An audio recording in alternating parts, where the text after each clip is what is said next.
I asked you at the start of the episode, should we get a new left winger or should we get a new goalkeeper? I think we've just been given our answer. Into the black hole. Sing for my soul.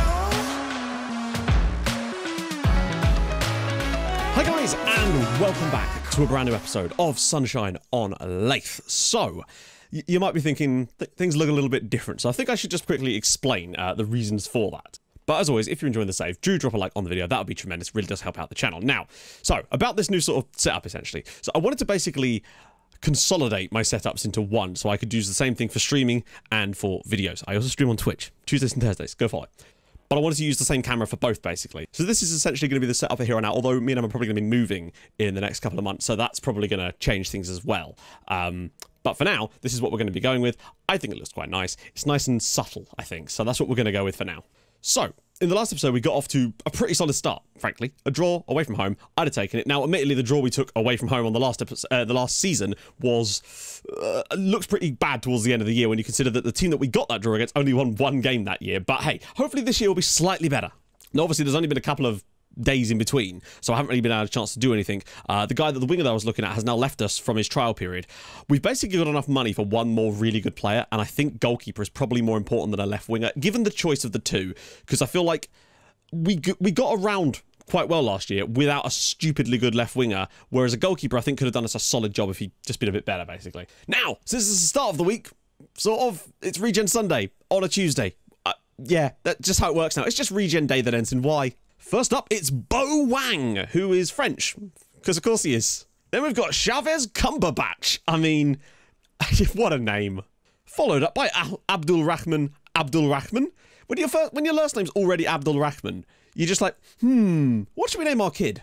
Then Kamotso White Boy, or White Bois, possibly. Then we've got Magnum Gamma. I realise it's Magnum Gamma, and he plays for Vasco da Gama as well. But imagine Magnum Gamma. That sounds like either a wrestler's name or the name of like some 1970s cop show. Then Tadley Chadwick, possibly the poshest player that ever lived. Followed by Melke Sudike. Melke Sudike. There's a lot of Q's in there. Then Song Song Il. Quite a decent North Korean, gotta be said. Followed up with George Abayagi? Yeah, a Swedish centre-back who, the story behind him essentially is that he came through the guy's youth intake, his centre-backs were playing poorly, dumped in his youth centre-back, and bam, instant success. What a man. And then we've got Mzwandile Razafindra Ibaramahanta.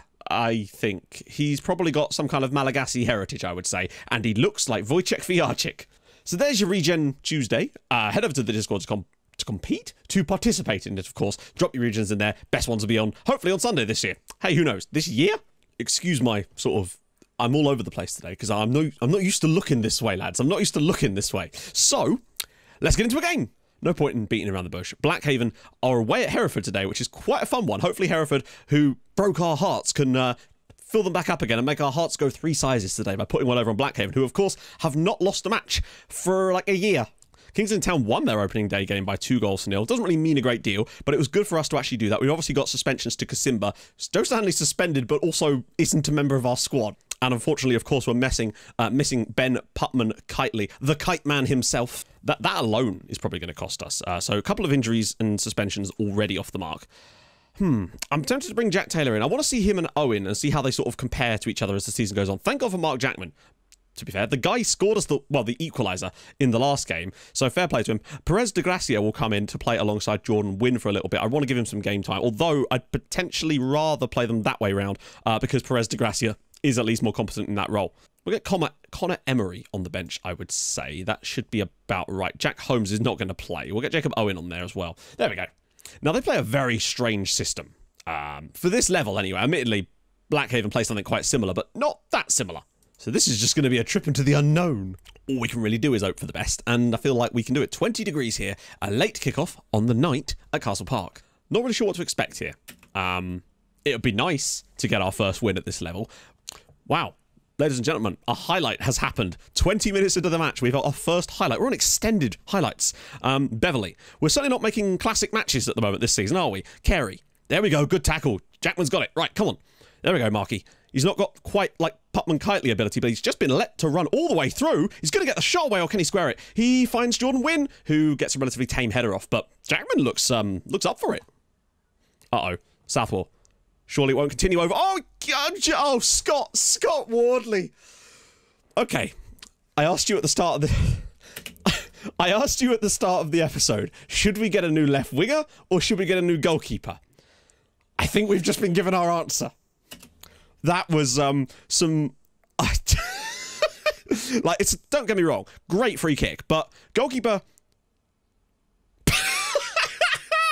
He's just batted it away when it's right in front of him. It's 1-0 to I can't even help but laugh. It's 1-0 to Kings Lynn Town and Scott Wardley has just actually given them a goal here. Okay, National League North might be slightly more difficult than we figured it would be. Oh God, Kerry. And off the post again. And that was all she wrote, apparently. Half-time, it's 1-0 to Kings Lynn Town, thanks to that ridiculous piece of nonsense. Blackhaven not winning their game at least, but yeah, not the idealist of start. We've not looked good so far. Perez de Gracia. I want to see how he does in for a little while today, particularly as we're going to be missing Kasimba. I think for only one match, though. Jackman, go on, redeem yourself, bud. Find that cross. He does, you know. Oh, it's gone all the way through. Oh, no. Is that a penalty? It is a penalty. I've made Ben Mills the default penalty taker. I know Jordan Wynn's better, but I just trust the striker a little bit more. And literally as that happens, Tyler Burry puts Blackhaven in front and Ben Mills scores the penalty. 1-1. Okay, we bailed ourselves out a little bit there. It's Whitport Athletic 1, Kings Lynn Town 1. Ben Mills with his first goal at this level from the penalty spot. It's really not been a classic yet again. We've really sort of not been fantastic so far this year, but give us time. Ooh, okay, we're starting to find something now. And what a save and putting on the rebound by Ruben Lau. I mean, who else would it be? Whitport Athletic 2, Kings Lynn Town 1. And I just don't understand why, in the second halves of matches, we just seem to start... I haven't touched anything, tactically. We just seem to get better as the matches wear on. Ruben Lau was able to pop that one in, albeit from a set piece. But we've now turned it around into a lead. And it's something that we've got increasingly good at doing over the last few seasons. Like, over the last sort of half an hour of this match. And no, Connor Emery's put it in. Jack Taylor with the assist, and it's Whitport 3. Hey, unfortunately, we tend to score set-piece goals in clumps, and the fact that we've scored, well, all three of our goals today have been from some form of set-piece, and that's concerning, because it means when they dry up, as they often do, we're not showing a lot from open play so far this season. Well, in a little 14-minute spell, we've completely flipped this game on its head, and surely there isn't more to come, and Ruben Lau... It's 4-1 to Whitport, and 3 of them have come from corners. And then we won't score another corner for about 15 matches now, and I wouldn't even be bothered. The fact is we've turned this into an insanely good result from virtually nothing. Jack Taylor with another assist. I think that might be his third of the night. Ball in, Ruben Lau. He is a god at lower league levels, Ruben Lau. That's his second goal of the season. Second goal today. Could he slip it around the side for Jackman, maybe? Oh, it's Emery, rather. Bit of space inside for Ben Mills. He's through again, and he's made it far. Just what a second half performance from Whitport. I just don't know where this comes from. Ben Mills, it's 5-1 in the second half. I mean, we've won the second half 5-0 after doing nothing in the first half. All I did was get angry at them at half-time. Connor Emery's ball across. Ben Mills, this touch here just takes it away from the defender, and it's a gorgeous little finish for his second goal of the season and of the night. And just once that confidence comes, it's just out of nowhere. Barrows with the ball out wide. Just one little tackle. There we go. Whitport 5, Kings Lynn Town 1. All 5 goals scored in the second half after the 57th minute. We did nothing until we won that penalty, and it just woke up the dragon after that, and we're ahead of Blackhaven in the league as well. Now, much like last season, we score our set pieces in clumps, and I would rather have not used them all in one game if we don't need to. But now, some off-camera games, and hopefully come back for a derby against Blackhaven United. You never know. Right then, guys, we're back. We signed a goalkeeper! It actually happened. It was also sort of forced upon me after, firstly, Wardley in the last game. However, he's done something off... You have to see this in a minute. But also the guy that was looking at for the left-hand side signed for FC United of Manchester, so I was kind of forced into the signing of Luke O'Reilly, who, you know, 4-star. Scouts obviously rated him a bit higher than that. He's a solid goalkeeper, 25 years old. Spent most of our remaining wage budget on him because I felt that was the one position. I felt like we could get away without having a perfect left-sided player, but a goalkeeper was super important. And maybe we need another one now. So we went out in the next game and managed to get ourselves another win. However, this was hard fought, and I think in a way we were a little bit lucky. I'm not entirely sure. We went behind early on through Bloomfield. Thankfully, though, Mark Jackman doing Mark Jackman things. He's actually been really good filling in for Putman Kitely. Ball was whipped across. Poor clearance head, and there was Robert Whitton with his first goal for the club. Lovely stuff. Unfortunately, though, Chelmsford City didn't take long to get themselves back in front again. Bowler whipped the ball back, and this was an absolute thunder strike there from Smith. We've conceded a lot of long shots off camera, unfortunately, and it was back in front for them. But then, look at this for football. Really nice work. Mottram gets the ball here, turns it back inside, Webster knocks it across, Mills gets the shot, a bit of fortune, and comes back to Mark Jackman to give us the equaliser. But then this happened. Whitten wins a flick on, easily to deal with the defender. Terrible back pass. Mottram's able to get in there and steal us, quite frankly. A 3-2 victory away at Chelmsford. Brilliant result. We then played in one of the worst football matches of all time. Farsley Celtic took the lead early on as Worsley let in another one. Luckily, very late on, Donnelly Blackburn made a lovely little run here, whips this ball across, and there is Mark Jackman with a little header, another goal for him, 1-1, keeps us unbeaten and kept us going. We then followed that up with a hard-fought but really, really important win at home against Brackley, who are actually doing quite well at the moment. Mark Jackman gets inside here, is able to just whip this across, and there was Ben Mills to flick it home. Terrible defending from Brackley Town as Jackman gets the assist, Ben Mills gets the goal. But then, late on, a lovely breakaway, and watch Putman Kirtley, his first match back in the team, driving down the field, now 18 years old, gets towards the goal, and just a simple little finish past the goalkeeper to make it 2-0 to Whitport Athletic, and that sent us top of the league because Blackhaven lost. And it was at that point that the absolute arse fell out of us, and I'm not entirely sure why. Wrexham, we just don't seem to be defending very well. Look at this absolute thunder strike there from Sanupe to give Wrexham a 1-goal lead. They deserved the win on the night, to be honest. They were very, very good indeed. We had 1,600 people in the ground, the highest attendance we've ever had. We just looked deeper for some reason. They weren't pressing as well as they were before. Lovely ball through, got a bit of a deflection at the back post. It was Wrexham 2-0 winners. First defeat for quite some time, but next game against Gateshead, ball was whipped in by Bartram out on the right-hand side here, and just bad defending in the middle. JJ O'Donnell, 1-0 to Gateshead. Unfortunately, though, from a corner on the 30th minute, ball was whipped in, poor header to the back post, and the goalkeeper can't get there, and it was suddenly 2-0. Things were looking great for them. And then from a throw-in as well, we just dropped a little too deep here. The ball eventually finds itself on the edge of the box. Nobody's marking the guy in the centre, but he still had a lot of work to do. Look at that for a strike. It was 3-0, and I was just left wondering what in the hell was going on. Thankfully, we did our part for a little part of this game, though, as Putman Kirtley was able to eventually dig a ball across, and there was Robert Whitten to score another one. Goalkeeper onside, 3-1. But then this happened. Bear in mind, brand new goalkeeper. I think this might have been his first game at the club. I've not actually seen this one before. Take a look at this one. So he's running out with the ball, nobody in sight, thinking just bump this down the field, smashes it straight at a defender who isn't even that close. The ball just balloons up over the top of him and into the back of the net for 4-1. Whatever. We were able to get a late one back through Ruben Lau, but it was not enough. We probably deserved to win, but 4-2 defeat. And it was a very similar story, except terrible defending this time cost us early on. They got the ball in the box, whipped it across, and just look at this strike from Deeney, bottom corner. Unfortunately, though, once again, Headley found himself in space. The defender couldn't get across quick enough, and it was 2-0 to Telford United. Yeah, goalkeeper, he's good, but weird. Thankfully, we did get back into the game, though. Ball was knocked in by Donnelly Blackburn, and there was Ruben Lau off the crossbar just as I was about to substitute him. Fortunately, it didn't make a great deal of difference as they got a lovely ball in behind here. Back post, out-jumped again. Yeah, the fullbacks seem to be getting beaten in the air a lot more this season. We did get one back in between, but I can't show every single goal because there's been a lot of them. And once again, ball was whipped across. Defender once again beaten in the air at the back post. Terrible from him. It was Raphael Shea. He'd come on as a sub, and that was the worst decision of the night. So we went from being top after match day 5 to being 11th after match day 8. We're 6 points off the top now, where Blackhaven currently sit. They have lost a game. I honestly thought we looked super good in those first few matches. Bit of luck in some, like the Farsley one was a bit, but then we looked pretty good against Gateshead too and still came out of it on the wrong side. We've conceded a lot of goals, scored a lot of goals, but we look too inconsistent. Whitten's slightly knackered, so it might have to be Putman Kirtley on the left today. Niall Ellis has not done well when he has been called into action. And I feel like Putman Kirtley can play on both sides, and Jackman's actually really impressed me so far this year. 3 goals on the board already. That's not bad. Everyone else, though, pretty happy, pretty content with that. Although maybe bringing back Jacob Owen wouldn't be the worst idea, since, let's face it, they've not done amazingly together since we've switched them back. There is some quality in there. However, you never know. Maybe we can just get around their style of football. This is going to be big. It's the match we've been waiting for over a year now. I want revenge on them. I just want to beat them. It could honestly be the making of us this season.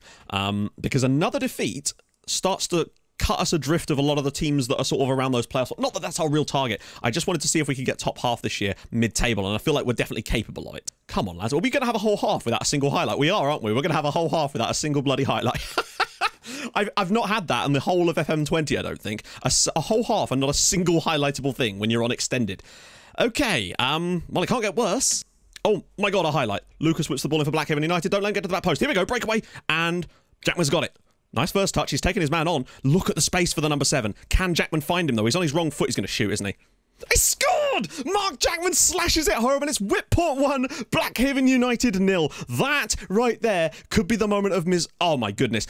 I just figured he was going to screw this up, because remember, he's a right-footed player, and there's a guy over on the right. He's on the wrong side. I thought he'd gone too far, and there he is. He's just absolutely oh, he's gone with his right foot. He's just leathered it home, and we lead against our main rivals. Come on! Wow. I mean, it's been a terrible game, but we could not have asked for a better performance. Putman Kitely's ball in, and Ruben Lau! Oh, God, that could have been 2. Putman Kitely again, dinks it to Jackman.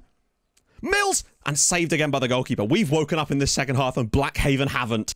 Come on, they really don't like me giving them feedback today, for whatever reason. I think it's because the morale's so low. Oh, God, Lucas's ball in. Come on, lads, defend a free kick for once. Good block. That's offside, isn't it? No, it's not. Michael Holmes has absolutely smashed one in the top corner for Blackhaven there. Like, I thought we'd actually cleared our lines well. To be fair, like, we never actually won the ball at this point. Look at that for a strike. I mean, good lord. The goalkeeper, there's nothing he can do about that. We've had the thing is we had the chance. We had that opportunity through Ruben Lau to make that 2-0, and we really should have. Jackman again, though. Hero of the night so far. Can he? No, he can't. So we've played really, really well, I have to say. Like, even though it looks like we're not going to come out here with the win, this is definitely the best we've played against the... Oh, no. Do not let them have a 94th minute winner in the derby. Lang. Oh, cleared away. And it's going to be another draw in the derby, but we should have done better. Mark Jackman's goal should have been the winner, but that absolute thunder strike from Michael Holmes sinks hearts at Castle Park as we were about to go and grab our first ever win over them. We move up to 10th in the league.